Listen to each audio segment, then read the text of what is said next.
Since the beginning of the COVID-19 pandemic in 2020, violence and hate crimes against the Asian American and Pacific Islander population in the United States rose 150% in major cities across the country.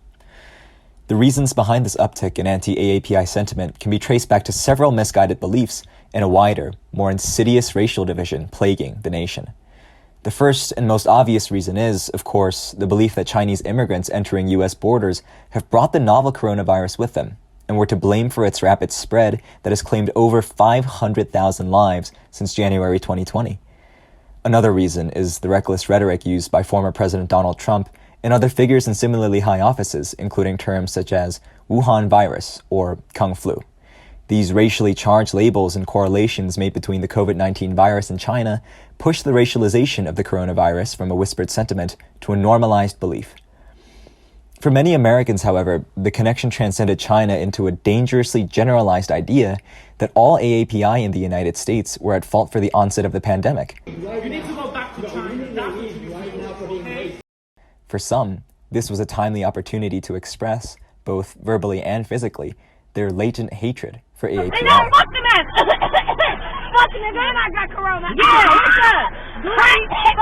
Fuck you. What you gonna do? What you Yeah, go to China. Fuck you, man. Yeah. Because Yeah. you have a Keep small saying it. dick. Keep saying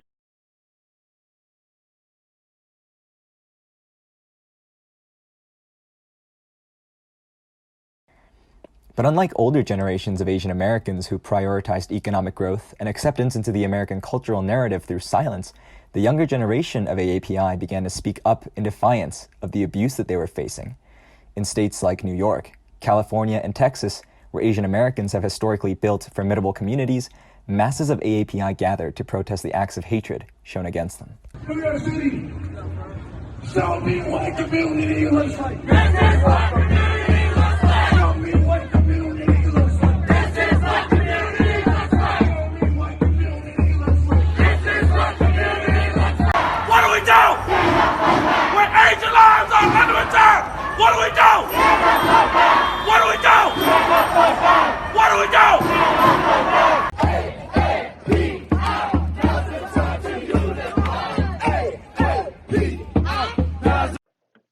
But as the fight for AAPI justice began to attract national attention, an unspeakable tragedy shook Asian communities across the country.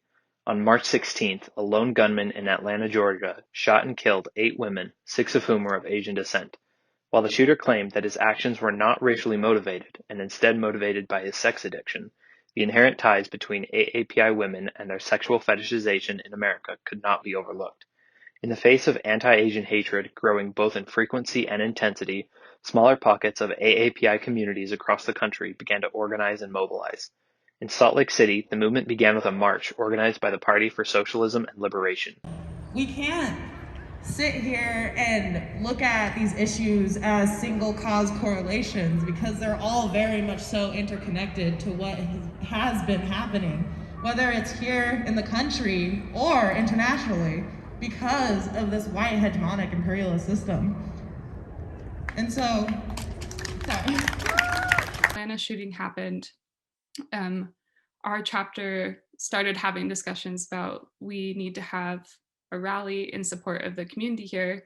And at the time, there had been nothing that we'd seen being scheduled. And then eventually, I think a lot of things popped up at the same time, which is great. We should have many showings of solidarity.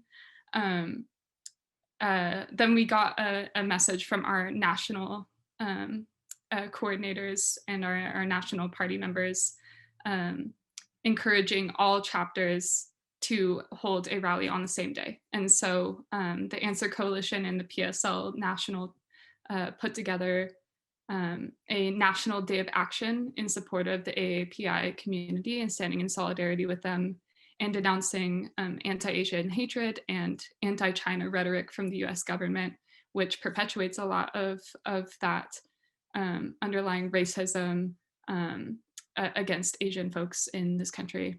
So our connection to the AAPI community here locally is mostly through individual members that do identify with that community and are connected with the Confucius Institute on campus, and are connected with like the different student orgs on campus as well. Yeah, I think something that I've been noticing lately, and I don't want to like completely say that this is because of what our org's been doing, but I do think that we've helped to elevate this conversation is really elevating the class consciousness around the fact that, you know, the U.S. government's rhetoric around China and anti-China has really perpetuated a lot of the racism that we've seen. It's kind of justified already pre-existing bias or anti-Asian violence that was already happening. We know a lot of discussion around COVID, especially when the Trump presidency was in office. A lot of conversation around COVID-19 was highly anti-Asian, which played into, of course, this huge rise in hate crimes against Asians and Asian Americans in the US. And so I think we were able to really get that across, that this racism against Asian Americans is tied in with war conversation and war rhetoric and the war drive against Asian countries. It's tied in with white supremacy, of course. The shootings that we saw in Atlanta and the violence against Asian women is highly tied in with patriarchy and the hyper fetishization of Asian women that we've seen for centuries, especially here in the US. And so we were able to help bring that across. We were also able to help through some of our awesome organizers.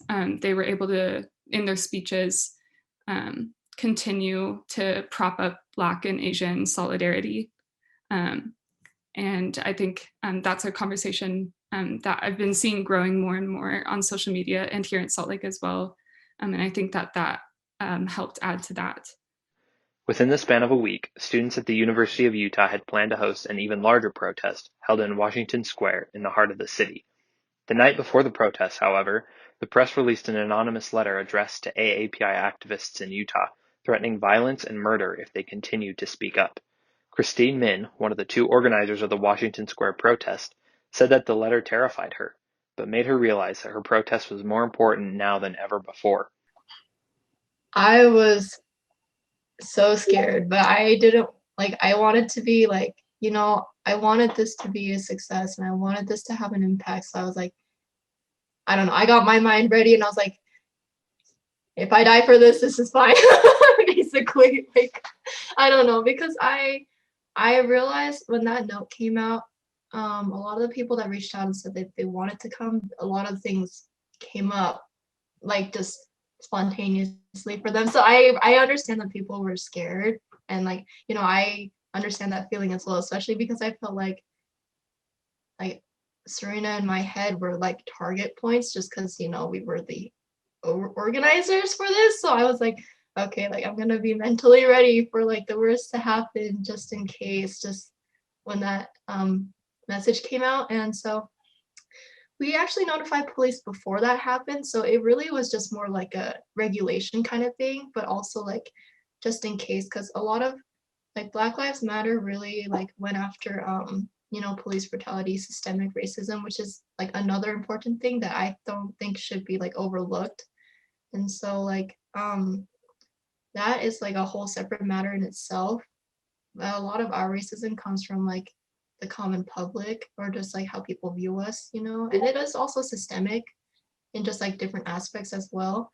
And so I figured like if we even just contact police and just let them know as a regulation, but also as like they stationed like one officer in near our area, but we didn't want like a row of police, you know, because it's not welcoming. That's not like, you know, that's also in a way it's like it can also provide problems that way. Like it can also make problems that way. And like they also didn't want to do that. So they just had some, apparently that's just like what they do. So they have like one police officer there and then it's like dispatched police in different areas, but close kind of. So yeah, so I just I wanted everyone to be safe and like make sure that everything ran smoothly. That was like I am Christian, so I yeah, I've really prayed a lot. I was like, please, like, no one gets shot, no one die, like, because of like what we organized. Like, like, it wouldn't be on our hands, but I didn't want anyone to like, like end because of this, or like if it was anyone, I'd much rather have it be me than anyone else. Yeah, because like I'm the one that organized this, so yeah. It's I'm just incredibly selfless. well, I'm just glad that no one else like died because of this. But if it were to be anyone, I would hope it would be me, Right. just because like they came to support and like I was the one that organized it. So yeah, yeah. Yeah. But thankfully everything was okay and everything was successful and it was peaceful. It was great, and yes. Yeah, I just remember when that letter came out, me and my friend were planning on going, and kind of as a joke, he said to me, "Hey, what are the chances that we go and we get shot or something tomorrow?" Yeah, that's what so many people were saying. It was one of those moments where I understood that it was a joke, but at the same time, I was like, "This is not a joke." You know, Yeah. it It's really like was serious. So it like incites fear. Like it puts fear in you, and like even absolutely. like yeah. So even before like Serena and I were like, we're like we have to be courageous. Like we gotta like we can do this. Like it'll be okay. But then once that letter came out, we're like we can do this. Like it'll be okay. So the Asian community has grown a lot since I was born here. Yeah, I always wanted like a big community sense, as in like, in California, you can find community anywhere, like Asian communities anywhere. But here it was not so easy. And over the years, it has definitely grown a lot. And I'm excited to see that. I'm excited to see it grow so much. I think because of this, I think it really helped bring people together. Like it was just like one main focus event and people went to, and it really started like people talking. And then we also made like a Facebook group called AAPI SLC community. And so we plan on using that for a lot of our outreach. And I hope that like, through that we can kind of find community in it, as in like a sense that California is that way, like you can go anywhere and you will see like groups and communities and organizations. And like I think this protest really I was able to connect with more people that because I'm connected to a lot of Asians. I really thought I was connected to like most Asians, but seeing how many people I saw there that I didn't know, I was like, wow, like we have really grown a lot since I was younger. And so I really like I was able to connect with more people, and I'm like so excited that way as well. But and like I hope that others were able to connect as well.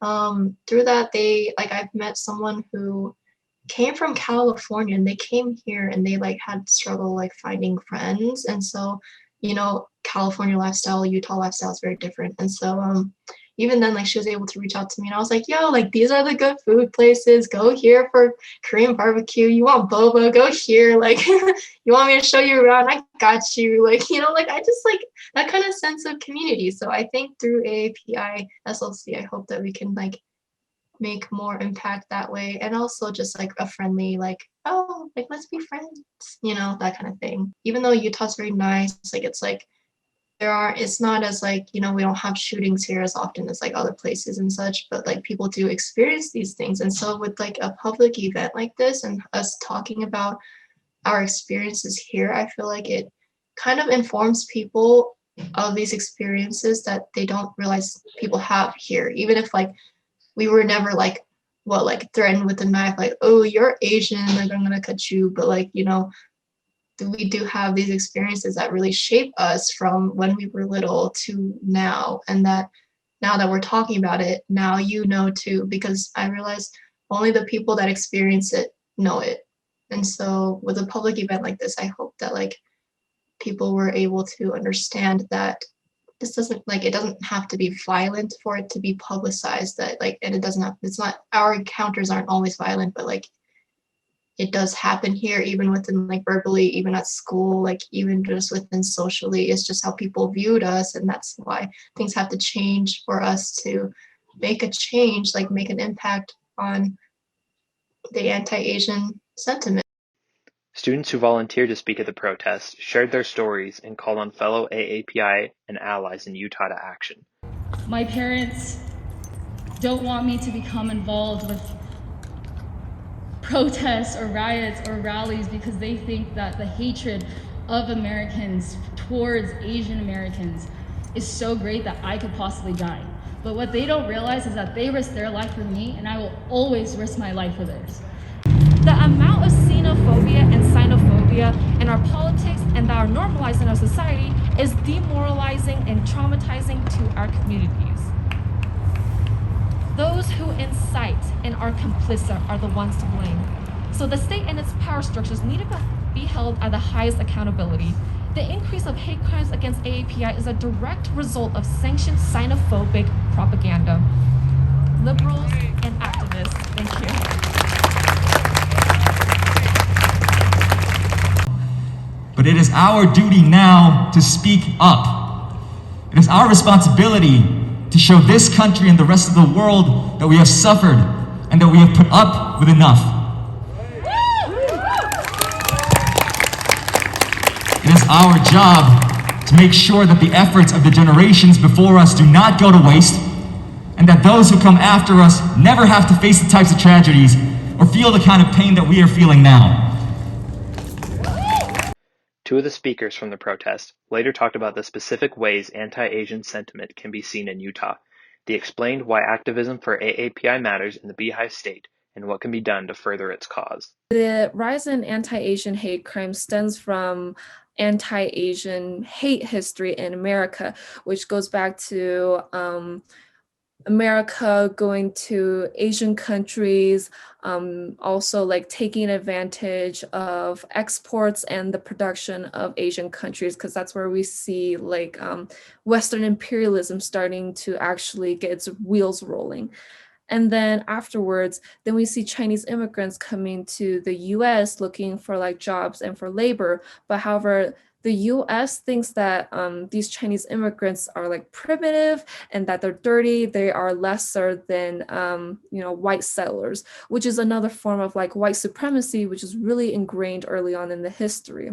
All the historical context and then the political context all culminate into really driving the anti-Asian hate crimes, which is also even furthered by the pandemic, because the political rhetoric is that it is the Chinese virus or the Wuhan virus, and so you therefore place blame on Asian Americans, and even on Asian Americans who aren't Chinese, but people still group them together because they think that all East Asians or all Asians are Chinese people, which is not like a fair like representation of Asian Americans. Like I mentioned before, you can't group all Asians to be this like representative East Asian label, because there's so many groups and countries in Asia, right? And so it's not just Chinese people that are Asians, there are many others.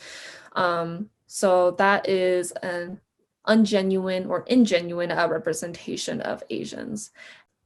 So there's like this another idea called like white sexual imperialism, where like you sexualize the heck out of Asian women and you fetishize them, which in turn like turns into like sexual violence and gender-based violence against Asian women. And so by perpetuating this misconception, that's how a lot of like the sexual violence is perpetrated against women. In the beginning of the pandemic, there were two students like in northern Utah. I think they were in like Ogden, but these were two Asian college students. I think they were both women. They were targeted in a grocery store with like verbal harassment, which is clearly a racial and biased incident. And then we saw another incident here in the local area where there was a letter of threats sent to a business in Taylorsville, Utah, right? It's like to say, go back to China, like all these shootings and all the violence against Asian Americans wouldn't happen if you had just not come to this country. We would always get weird looks going into any American restaurant. And I kind of joked about it with my siblings. They're like, oh, we're just Asian. Like, we're just cool. But that definitely was not the case. And I definitely started to recognize as I got older that there were like murmurs and saying like, oh, they're different from us, like, and all that other stuff. And it was really just disheartening because my parents definitely do belong here. They worked their way up from here. I remember walking on campus and there are these two guys and like I just knew something was about to happen. So I like paused my music and I was listening on my AirPods and I just like kept my head down because I was like, oh, I don't want to deal with people today. This is dumb. I just want to get to class. I want to go study. And I just remember hearing them say like, oh, like her people started this China virus. And I was just like, okay. And then they were like, oh, if we get too close to her, we'll probably get infected because she eats nasty foods. And I wish I caught it on video because like it doesn't seem like it would happen on our campus, you know, because it's like you hear these things on the news, but you never expect it to personally happen to you. But then I just was like, okay, cool. Like this is something I'm going to have to deal with literally for the rest of my life. I think that one of the things that we can do right now to help push us into the path of a better life for everyone, for just humanity, is that one, like obviously donate. Like I have it in my bio on Instagram, like donate to all these approved AAPI fundraisers for people who have been attacked maliciously or need funeral services. I think that's one of the best ways to do it, especially from like the comfort of your own home and especially being COVID safe.